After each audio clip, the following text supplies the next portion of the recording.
Cari telespettatori, rieccoci insieme, naturalmente supportati per affrontare questi capitoli che sono un po' complessi, ce ne rendiamo conto, di grandi cambiamenti che dovrebbero avvenire a seguito del PNRR. Ivana Fogo del Dipartimento Welfare CGIL del Veneto, ben ritrovata. Deve sempre aiutarci a comprendere e districarci in queste complessità. Perché? Perché quando parliamo di distretto, l'abbiamo già visto, quando parliamo di supporti alle famiglie che si trovano in difficoltà, di assistenza sanitaria, di numero unico anche per gli interventi, insomma di tanti cambiamenti, bisogna essere molto precisi, capirle, però poi bisogna, giustamente come dice lei, bisogna che vengano fatti tutti questi cambiamenti. Assolutamente. Quindi riprendiamo un po' il discorso in modo che chi vuole capirci di più lo deve prendere fino all'inizio, seguire le nostre puntate, il primo quarto d'ora, 20 minuti di ogni trasmissione del martedì sera, lo trovate sul nostro sito internet. Le varie puntate con Ivana Fogo ci fanno ricapire un po' tutto quello che è il percorso di innovazione del PNRR. Partiamo. Sì, allora, abbiamo anche le slide di supporto. Sì, le slide di supporto descrivono bene il DM 77, che è il decreto ministeriale che stabilisce gli standard di assistenza territoriale. Sapete, ricordiamo velocemente la differenza tra l'ospedale, certo, no? L'ospedale, luogo di cura, luogo per acuti, e il territorio, che è tutti i bisogni sociosanitari, sociali e assistenziali che abbiamo noi cittadini comuni nel territorio ogni volta che incrociamo un bisogno di salute. DM 77 è uscito quest'anno, è stato approvato, prima era 71 ma insomma 77, stabilisce proprio tutti i servizi e che standard devono avere e che cosa prevedono. Sono molti. Una parte di questi viene finanziata dal PNRR. Quindi i soldi, le risorse del PNRR vengono in parte utilizzati per queste...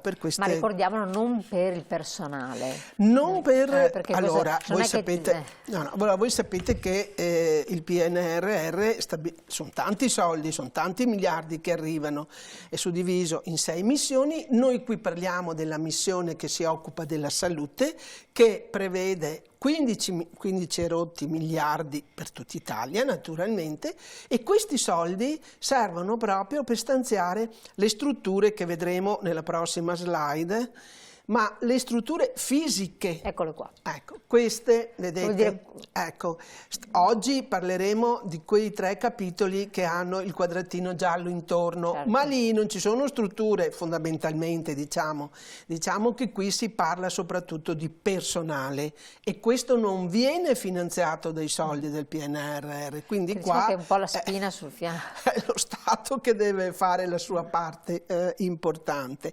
mentre anche la COT, per esempio, mentre le altre strutture che le leggiamo di corsa, le abbiamo trattate nelle puntate precedenti, ma la COT, che è la centrale operativa territoriale, no? Abbiamo visto, ne dovranno nascere molte, perché è una ogni 100.000 abitanti e quindi insomma importanti. Già ci sono anche qua alcune strutture, già esistono, ma vanno implementate, vanno aumentate in base agli standard previsti dal DM 77, quindi centrale operativa territoriale, l'ospedale di comunità, anche questo l'abbiamo trattato bene in una delle ultime puntate. Questa è fondamentale, questa struttura è una struttura intermedia, in parte ci sono, in parte ci sono già, ma ne devono nascere. Avevamo fatto tutti quei ragionamenti sui numeri, no? Ecco, assolutamente da attenzionare.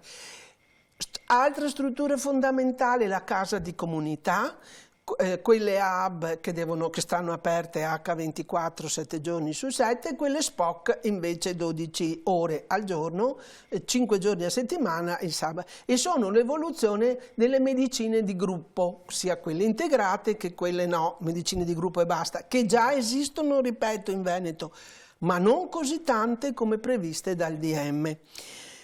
Poi vabbè, l'assistenza domiciliare, quella integrata, esiste già, e poi vabbè, le RSA, queste già ci sono, certo. non ci sono proposte insomma legate al PNRR, l'hospice che già esiste e l'assistenza domiciliare. Quindi per oggi trattiamo, allora tutte queste strutture afferiscono al distretto, il distretto che è veramente il nostro punto di riferimento, il punto di riferimento dei cittadini, e lì dentro nelle sue varie articolazioni dovremo trovare tutte questi servizi. Cioè le risposte ai vari bisogni. Ai bisogni che mettono al centro il cittadino, il bisogno del cittadino. Questa parola la troviamo in tantissimi documenti, Ciò che è fondamentale, lo dico proprio adesso qua in premessa, casomai poi lo riprendiamo alla fine, tutte queste strutture e questi servizi sono collegati fra di loro, collaborano, così come noi adesso stiamo dicendo, come previsto dal decreto ministeriale. Devono collaborare fra di loro, devono interagire, perché è la novità insomma, è ben descritto, messo bene in evidenza nel decreto, in questo decreto ministeriale, che ci deve essere anche la flessibilità fra i professionisti, che non dovranno operare ognuno dentro i loro profili professionali, ma che ci deve essere una interazione, un'integrazione, proprio perché i bisogni di ogni singolo cittadino possono anche cambiare nel tempo e trasformarsi. Quindi questa è una novità. La cosa fondamentale è che però tutte queste sono dei segmenti, costituiscono la rete dei servizi, devono esserci tutti. Dovranno essere fatti tutti. Cioè se ne manca uno non Allora se ne manca uno funziona comunque come funziona adesso, ma certamente che va a discapito sostanzialmente della qualità del servizio. Ci troveremo a essere come siamo oggi. Oggi non è che non siamo curati, però se abbiamo un problema cosa facciamo? Quando ci troviamo andiamo in ospedale immediatamente. In realtà noi qui troveremo delle figure professionali e delle strutture che ci danno delle risposte laddove noi abitiamo, perché appunto mettono il cittadino al centro. Oppure un cittadino o la famiglia di un cittadino che si trova in difficoltà e non capisce a che cosa ha diritto, quello che succede oggi. Quello che succede oggi, è vero. Perché anche oggi non è che mancano i servizi, ci sono, non ci sono tutti così come descritti qua, ma molte volte il cittadino non li conosce e non sa come fare e a chi rivolgersi. Ecco, allora questo è quel sistema lì. La dico, non credo che sia un'utopia. Quel sistema lì, se viene attuato così come è scritto, dà delle risposte migliori ai cittadini e io credo faccia anche risparmiare. Quello sarebbe l'auspicabile. E io credo faccia anche, cioè fa spendere meglio le risorse, ecco, che non sono mai sufficienti, che non bastano mai, perché per la salute, ma secondo me così, lo dico. Cioè si afferisce meno ai pronto soccorsi. Certo, c'è una miglior risposta al bisogno che hai, perché potrebbe essere che oggi hai un bisogno, domani si aggrava, oppure si modifica e tu devi, come dire, la sanità deve essere capace di rispondere, di essere flessibile. Qui dentro c'è una grande flessibilità e c'è una grande capacità, così come è descritta. Poi bisogna, ripeto, deve essere attuata tutta. Le strutture finanziate dal PNRR, perché è obbligatorio, perché se no hanno una determinata programmazione e cronologia, e se non vengono attuate i soldi non arrivano. Chiaro. Intanto, quindi qui c'è un obbligo e sono risorse che arriveranno nel 2026, quindi non fra 10 anni, a breve, quindi bisogna imparare. Ecco. E per l'altra parte invece bisogna proprio che lo Stato intervenga, la Regione, il Ministro, ma intervengano e insomma abbiano questi obiettivi davanti e che li portino, e poi lo vedremo insomma adesso andando avanti.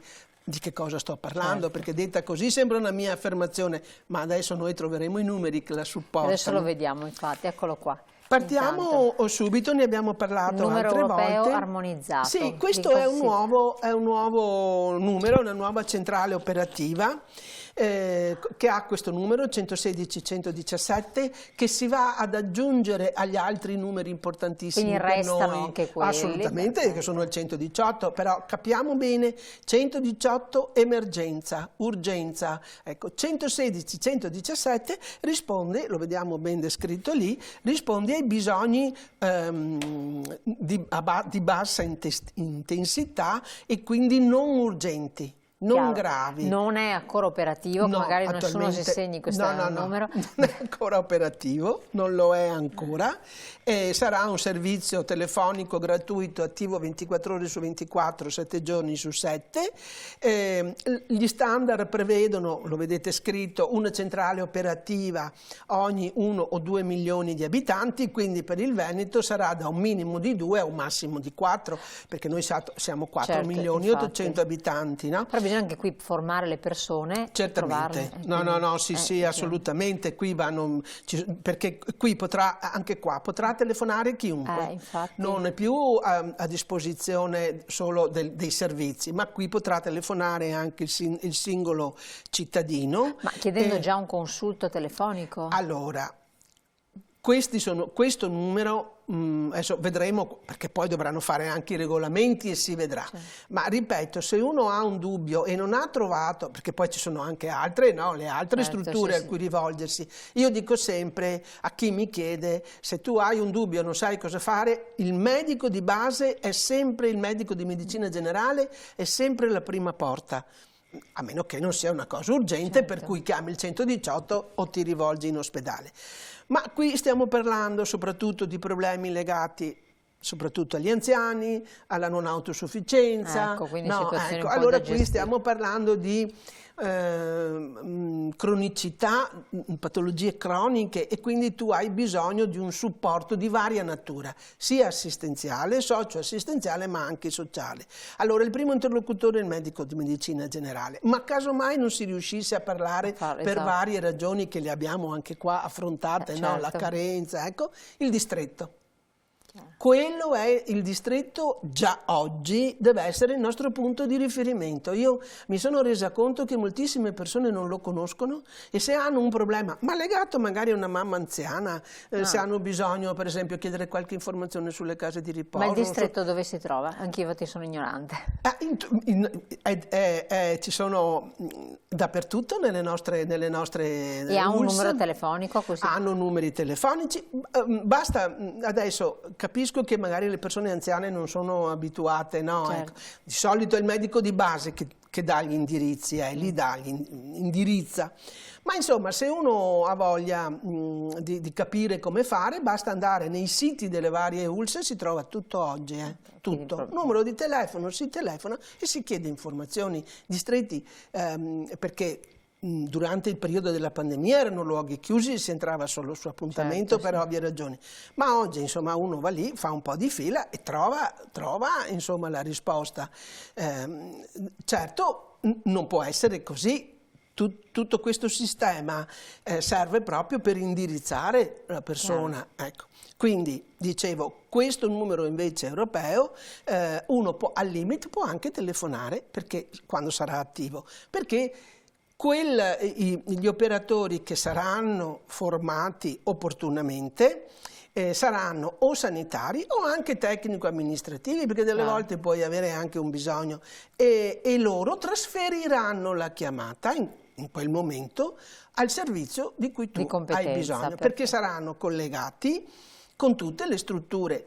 Dicono anche nazionali, il decreto dice anche nazionali, per cui penso forse anche con la protezione civile, ma soprattutto con le strutture territoriali, che sono, come dicevamo prima, i distretti, le centrali operative territoriali, le case di comunità, quindi è tutto collegato. Daranno delle indicazioni. Certamente io non posso telefonare a questo numero per chiedere se la medicina che sto prendendo va bene. Questo è un consulto diverso. Questo è un consulto diverso. Potranno magari indirizzare anche loro stessi, perché per esempio loro saranno collegati anche con tutte le strutture di emergenza-urgenza, no? Ecco, quindi con il 118 e anche intercettano il 118 e il 112, quindi saranno davvero, insomma, se uno non sa come fare, chiede, questo è, ripeto, è importante capirlo, non urgenza. Chiaro, no. L'urgenza sempre il 118 Perfetto. o il 112. Vediamo subito dopo.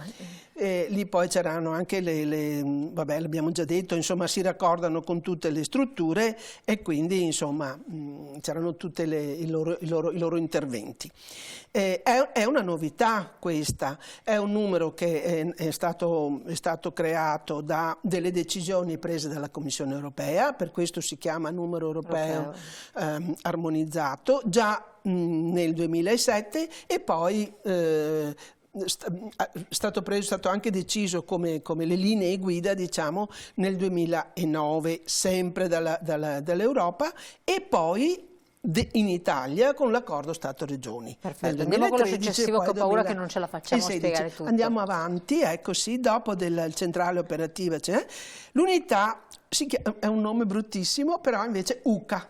Unità di continuità assistenziale. Chi sono? Sono delle equip mobili distrettuali che si muovono, vanno anche a domicilio, formate da un medico e da un infermiere di famiglia, uno ogni 100.000 abitanti. Okay? Noi le abbiamo conosciute, non si chiamavano UCA, si chiamavano USCA, sono nate diciamo, durante la pandemia e il Covid ed erano formate tutte da medici di medicina generale, di base, insomma, oppure medici, oppure anche specializzandi che si recavano a domicilio per fare o le visite o quando finalmente ci si è trovata la strada, oppure le vaccinazioni a domicilio per i pazienti fragili, oppure dentro alle RSA. Sono stati un grande aiuto, perché le vaccinazioni oppure le visite a domicilio in quel periodo, quando si è deciso di poterle fare, bisognava andare in due, perché c'era tutto un problema legato insomma, alla vestizione, alla svestimenta. Ecco. E lì gli USCA hanno fatto davvero la differenza e gli UCA sono una commutazione. È stato deciso, vista la loro grande utilità, con una legge, la 234 del 2021, quindi recentissima, un anno fa, 30-12, si sono proprio ratificati perché hanno visto che sono stati di una grande utilità e queste equip, ripeto, formate anche da un infermiere, afferiscono sempre il distretto. La loro sede è la casa di comunità Hub, quella che sta aperta 12 ore, scusate, 24 ore per 7 giorni, e lì sono anche dal punto di vista organizzativo, no? Ecco, loro devono, come è scritto nel DM, devono essere dotati di strutture che consentano, di infrastrutture, insomma, di collegarsi online, perché possono usare la telemedicina, sono in contatto con le centrali operative territoriali, quindi un grande scambio di informazioni, quello che dicevo prima, devono avere delle strumentazioni di primo livello con dispositivi medici che si portano, inclusi anche quelli diagnostici, per cui loro possono anche fare qualche esame anche in collegamento con i centri. E in collegamento poi attraverso la telemedicina la inviano alle varie strutture con le quali loro sono in contatto, aspettano i referti e in questo interloquiscono anche con lo specialista. Per questo dico, sono fondamentali tutti questi segmenti, no? Perché invece che prendere una persona, portarla qui tu inquadri un percorso, decidi una strada e una strategia condivisa, se si tratta di un paziente a domicilio, con i caregiver, con i familiari, con le persone. Ed è chiaro che tutto diventa, insomma, più semplice per tutti. Collaborano naturalmente con i medici di medicina generale, con i pediatri di libera scelta, e poi saranno, così come è scritto nella legge, potranno essere utilizzati così come lo sono stati nella presa in carico dei pazienti durante i focolai epidemici. Insomma, l'abbiamo visto, no? Nel Covid, lì oltre che fare anche poi tutto un lavoro anche di prevenzione. Infatti loro collaborano molto con il Dipartimento di Prevenzione, no? Perché come è stato durante il Covid. Quindi anche nell'ambito sociale, vedo. Sì, diciamo sì, anche nell'ambito sociale, ovviamente. che è sempre un po' dimenticato, no? Esatto, L'ambito infatti dopo che sociale è notavo sempre che- più... siamo molto focalizzati, la pandemia in questo purtroppo ci ha un po' messi, ci ha scoperti un po', no? Che noi siamo sempre molto attenti alle questioni sanitarie e sociosanitarie, ma qui c'è anche tanto di sociale, ovviamente, no? Ecco, e oltre naturalmente possono essere impiegati anche in varie, anche per la formazione, per l'educazione, anche nelle scuole, per esempio, questo è no? importantissimo. Anche nelle scuole, oppure anche molto banalmente anche d'estate per le ondate di calore, che anche là insomma sono... Sì, Quindi infatti. davvero insomma è la sanità, la salute, l'assistenza che entra nelle case dei cittadini, che sta vicino ai cittadini. Questa no? e fa sempre parte di questo... Sempre parte del decreto, sempre stabilito dal decreto ministeriale 77, che ha preso diciamo, quel servizio che era nato durante la pandemia, Certo. a supporto del domicilio e dei medici di base, vi ricordate? No? Che resteranno però o no? Sì, Restano, quello importante no, infatti perché i medici tutto di questo... medicina generale dentro a tutta questa parte hanno un ruolo fondamentale, perché li troviamo dentro alle case della comunità, insomma, e questi comunque sono anche questi magari medici di medicina generale, cioè che hanno fatto quella specialità, no? Potrebbero essere percorso. sempre loro, perfetto. Certamente, per questo, tornando ai vari discorsi che abbiamo fatto quando abbiamo trattato il problema della carenza dei medici di medicina generale, esatto, e anche delle borse di studio e il numero, no? Noi abbiamo detto ne servono tanti. Bisognava partire prima, ma tanto questa cosa l'abbiamo ripetuta. Esatto. Ecco, ma detto questo, preso atto di questo, bisogna investire. In questo caso non sono soldi del PNRR, ma sono soldi della Regione e dello Stato. Chiaro. Siamo arrivati alla chiusura, con una battuta di chiusura proprio. Mamma mia, gli infermieri ma il tempo non ci consente. Faccio solo un salto agli infermieri di famiglia e di comunità. Questa è una nuova figura che nasce, anche questa nasce come esigenza con la pandemia. Mi preme sottolineare questo, vedete dalla slide, un infermiere di famiglia ogni 3.000 abitanti. Questo significa in termini numerici che per la regione, per il Veneto, no? Che abbiamo 4.800.000 abitanti, significherebbero 1.618 infermieri, e per quel che riguarda per esempio l'ULSS 6, che è la nostra, 310. Allora, questi sono numeri importanti. Qui nel DM 77 non si dice che questi 1.600 devono essere tutti in aggiunta ma si dice che tutti gli infermieri, anche attuali, che si occupano dell'assistenza domiciliare integrata, diventano infermieri. Quindi non ne corrono nuovi, ma verranno integrati in questi. Ne occorrono molti di nuovi, non tutti questi, ma molti di nuovi. Quindi, a dirla concludendo, alla fine di tutto questo percorso noi dobbiamo dire questo: noi ci crediamo, pensiamo che questo sia un buon percorso. La CGIL e lo SPI in particolare, che siamo i pensionati, per noi queste insomma sono assolutamente strutture alle quali abbiamo dato un giudizio positivo. Si poteva fare meglio, ma insomma chiediamo però, insieme anche agli altri organizzazioni sindacali, in questo siamo unitari, che queste strutture vengano fatte. Fatte vuol dire finanziate. Esatto, perché altrimenti il personale deve essere programmato il percorso formativo con le università, programmate il numero delle borse di studio adeguate, quindi programmate anche le risorse da parte della Regione.